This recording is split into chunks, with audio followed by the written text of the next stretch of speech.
कि इस दुनिया में कुछ तो गड़बड़ है। जब हम सुबह उठते हैं, कम पर जाते हैं, घर लेते हैं और सो जाते हैं, जो पूरी तरह सेट नहीं की गई। बड़े बड़े वैज्ञानिक और फिलोसफर ये कह रहे हैं कि दुनिया जैसे है वैसे दिखाई नहीं देती है। ये सिर्फ एक पर्दा है जिसके पीछे का सच आपसे छुपाया गया है। दुनिया के सबसे बड़े आमिर इंसानों एलन मस्क से लेकर की इस बात की पूरी संभावना है कि हम एक सिमुलेशन में जी रहे हैं। एक ऐसा कंप्यूटर जो गेम या प्रोग्राम इतना एडवांस है कि इसमें रहने वाले किरदारों यानी मैं और आपको लगता है कि जैसे हम कंप्यूटर में गेम खेलते हैं और गेम के किरदारों को पता नहीं होता कि उन्हें कंट्रोल कौन कर रहा है।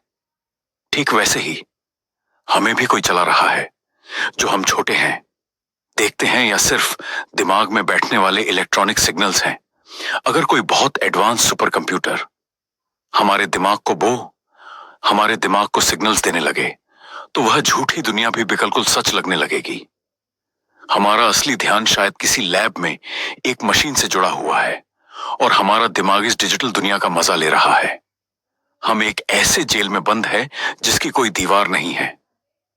क्या आपके साथ भी कभी ऐसा हुआ है कि आप नई जगह पर जाएं और आपको अचानक लगे कि आप पहले वहां आ चुके हैं? यह कभी किसी अजनबी से मिले और लगा कि आप उसे बरसों से जानते हैं। विज्ञान की भाषा में से देजा वू कहते हैं, रहस्यवादी मानते हैं। यह और कुछ नहीं बल्कि उसे कंप्यूटर प्रोग्राम की ग्लिच यानी खराबी है। जब इस दुनिया के सिस्टम में कोई गड़बड़ी आती है तो समय का पहिया एक सेकंड के लिए अटक जाता है और हमें सच की एक झलक मिलती है। हजारों सालों पहले हमारे पूर्वजों और संतों यह पूरी सृष्टि माया है। माया का सीधा मतलब होता है कि ऐसा भ्रम या जादू जो सच जैसा दिखता है पर सच नहीं है। आज का विज्ञान जिसे सिमुलेशन कह रहा है, जिसे हमारे पूर्वज माया जाल कर चुके हैं, जिसका मतलब इतिहास के कुछ लोग इतिहास में लोग जान चुके थे और वह इस खेल से बाहर निकल गए थे। अब सबसे बड़ा सवाल यह उठता है कि अगर यह दुनिया एक प्रोग्राम है तो इसे बनाने वाला प्रोग्रामर कौन है? क्या वह कोई भगवान है या कोई बहुत उन्नत एलियन सभ्यता जो हमारे ऊपर एक्सपेरिमेंट कर रहे हैं यानी प्रयोग कर रही है? शायद हम उनके लिए बस एक टाइम पास गेम है जो वो अपनी स्क्रीन पर बैठकर देख रहे हैं और हमारे सुख दुख को कंट्रोल कर रही है।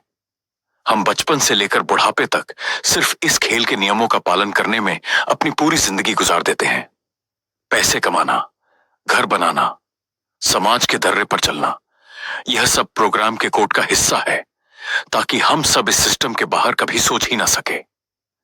जो लोग इस सिस्टम पर आवाज उठाते हैं उन्हें समाज पागल घोषित कर देता है, क्योंकि सिस्टम यह कभी नहीं चाहता कि इस पर कोई भी किरदार कभी कभी होश में आए। लेकिन इस भ्रम को तोड़ने का समय आ गया है। जो इस फोटो में लिखा है वेक अप, यह कोई आम शब्द नहीं है। यह ब्रह्मांड का आपको भेजा गया एक सिग्नल है कि आप इस अंधी दौड़ से बाहर निकले, अपनी आंखें खोले, इस दुनिया के झूठे जाल को पहचानिए और अपने दिमाग को आजाद कीजिए। जाग जाइए, क्योंकि खेल